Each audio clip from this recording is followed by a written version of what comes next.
সে অনেক ডাক্তার দেখিয়েছেন, অনেক জায়গায় গেছেন চিকিৎসা করার জন্য, ছবি ছবি করেছেন, মালদাও তিনি গেছিলেন, অনেক জায়গায় ডাক্তার দেখিয়েছেন, রিপোর্ট করিয়েছেন, ছবি করেছেন, এক্সরে করিয়েছেন, সবকিছু করেছেন।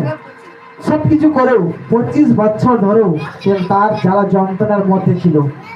সে এত কষ্ট ছিল, এত দুঃখে ছিল, সে কখনো আরাম তিনি পেতেন না।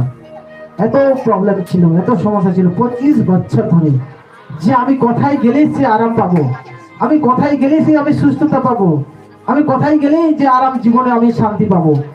তো 25 বছর ধরে তিনি কষ্টে ভুগছিলেন। 1-2 বছর নয়, 25 বছর ধরে।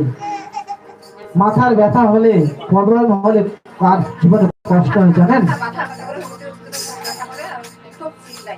অতিরিক্ত ব্যথা যখন করে তখন চিল্লাই খুব, এই ব্যথায় সহ্য করতে পারতেন না, মাথায় এত ব্যথা তিনি